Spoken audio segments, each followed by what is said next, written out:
నిర్గమకాండము 16వ అధ్యాయము. తరువాత ప్రజలు ఏలీము నుండి ప్రయాణం చేసి సీనాయి ఎడారి చేరుకున్నారు. ఈ స్థలం ఏలీముకి సీనాయికి మధ్య ఉంది. ఈజిప్టు వదిలిన తర్వాత 2వ నెల 15వ రోజున వారు ఈ స్థలానికి వచ్చారు. అప్పుడు ఇశ్రాయేలు ప్రజలు మళ్లీ ఫిర్యాదు చేయటం మొదలుపెట్టారు. ఆ ఎడారిలో వారు మోషే అహరోనులకు ఫిర్యాదు చేశారు. ఈజిప్టు దేశంలోనే యెహోవా మమ్మల్ని చంపేసుంటే బాగుండేది. ఈజిప్టులోనే తినేందుకు మాకు సమృద్ధిగా ఉండేది. మాకు కావలసిన భోజనం అంతా మాకుండేది.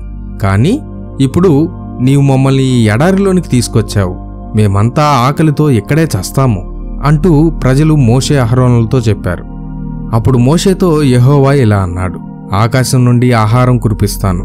ఈ ఆహారం మీరు తినేందుకే. ప్రతిరోజు ప్రజలు బయటికి వెళ్ళి ఆ రోజు తాము తినేందుకు ఎంత భోజనం అవసరమో అంతే సమకూర్చుకోవాలి. నేను చెప్పినట్టు ప్రజలు చేస్తారో లేదో చూద్దామని నేను ఇలా చేశాను. ఒక రోజుకు ఎంత భోజనం సరిపోతుందో సరిగ్గా అంతే ప్రజలు ప్రతిరోజు తీసుకోవాలి. అయితే శుక్రవారం నాడు ప్రజలు భోజనం సిద్ధం చేసుకునేటప్పుడు 2వ రోజుకు సరిపడే భోజనం ఉండేటట్టు వారు చూసుకోవాలి. కనుక మోషే అహరోనులు ఇశ్రాయేలు ప్రజలతో ఇలా చెప్పారు, ఈ రాత్రి యెహోవా శక్తి మీరు చూస్తారు. ఈజిప్టు దేశం నుండి ఆయనే మిమ్మల్ని రక్షించాడని మీరు తెలుసుకుంటారు. యెహోవా మహిమను రేపు ఉదయం మీరు చూస్తారు. యెహోవాకు మీరు ఫిర్యాదు చేశారు. ఆయన మా మనవి విన్నాడు. ఆయన మీకు సహాయం చేస్తాడు. మీరు మా దగ్గర ఫిర్యాదు మీద ఫిర్యాదు చేశారు. మేము ఏపాటివారం? మీరు ఫిర్యాదు చేస్తూ ఉన్నారు. యెహోవా మీ ఫిర్యాదులు విన్నాడు. కనుక రాత్రివేళ ఆయన మీకు మాంసం ఇస్తాడు. మీకు అవసరం ఉన్న భోజనం అంతా ప్రతి ఉదయం మీకు దొరుకుతుంది. నా దగ్గర అహరోను దగ్గర మీరు ఫిర్యాదు చేస్తూ ఉన్నారు. కానీ ఇప్పుడు మేము కొంచెం విశ్రాంతి తీసుకుంటాం. మీరు ఫిర్యాదు చేస్తుంది నా మీద అహరోను మీద కాదని జ్ఞాపకం ఉంచుకోండి. మీరు యెహోవాకు విరోధంగా ఫిర్యాదు చేస్తున్నారు అని మోషే అన్నాడు. ఆ తర్వాత మోషే అహరోనుతో, నీవు ఇశ్రాయేలు ప్రజలతో మాట్లాడు. యెహోవా మీ ఫిర్యాదులు విన్నాడు గనక ఆయన ఎదుట సమావేశం అవ్వండి అని వారితో చెప్పు అన్నాడు. అహరోను ఇశ్రాయేలు ప్రజలందరితో మాట్లాడాడు. వాళ్ళంతా ఒకచోట చేరారు. అహరోను మాట్లాడుతుండగా ప్రజలంతా పక్కకు తిరిగి ఎడారిలోకి చూశారు. యెహోవా మహిమ ఒక మేఘంలా ప్రత్యక్షమవడం వారు చూశారు. యెహోవా మోషేతో ఇలా చెప్పాడు, ఇశ్రాయేలు ప్రజలు ఫిర్యాదులు నేను విన్నాను. కనుక నేను చెబుతున్న నా మాటలు వారికి చెప్పు. రాత్రివేళ మాంసం మీరు తింటారు. ప్రతి ఉదయం మీకు కావలసినంత భోజనం మీరు తింటారు. అప్పుడు మీ యెహోవా దేవుణ్ణి నమ్ముకోవచ్చని మీరు తెలుసుకుంటారు. ఆ రాత్రి వారి బస అంతటా పూరీళ్ళు అంటే పిట్టలు వచ్చాయి. మాంసం కోసం ప్రజలు ఈ పిట్టల్ని పట్టుకొన్నారు. ప్రతిరోజు ఉదయం బసకు దగ్గరలో నేల మీద మంచు కురిసింది. సూర్యోదయం కాగానే ఆ మంచు కరిగిపోయింది. అయితే మంచు పోగానే నేల మీద నూగు మంచు ఉండేది. ఇశ్రాయేలు ప్రజలు అది చూసి అదేమిటి అంటూ ఒకళ్ళనొకళ్ళు ప్రశ్నించుకున్నారు. ఈ పదార్థం ఏమిటో వారికి అర్థం కాలేదు. కనుక వాళ్ళు ఈ ప్రశ్న అడిగారు.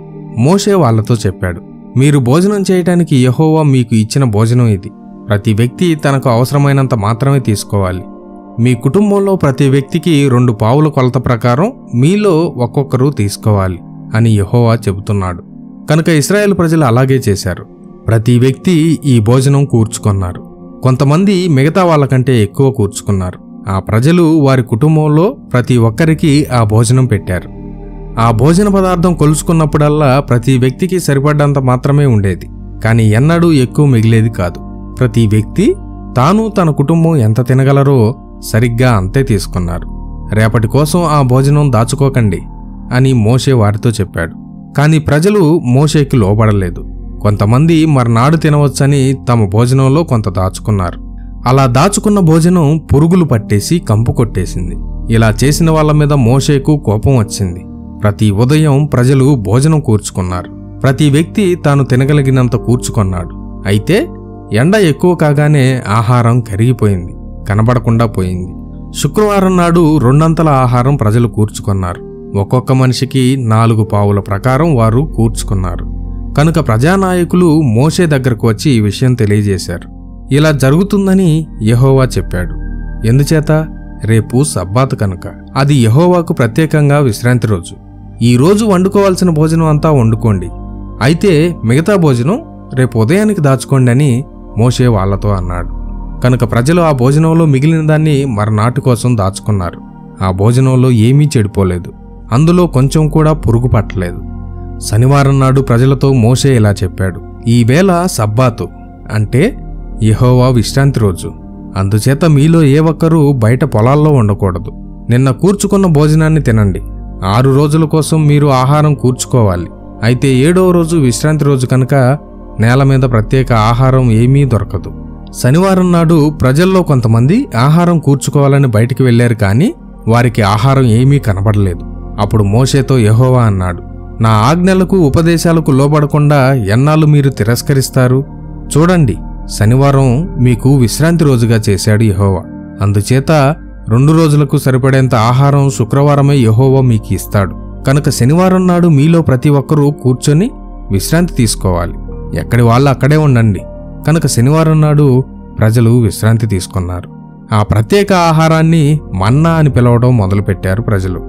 మన్నా కొత్తిమీర గింజల్లా చిన్నగా తెల్లగా ఉండి తేనె పూసిన పూతరేకుల్లా ఉంది.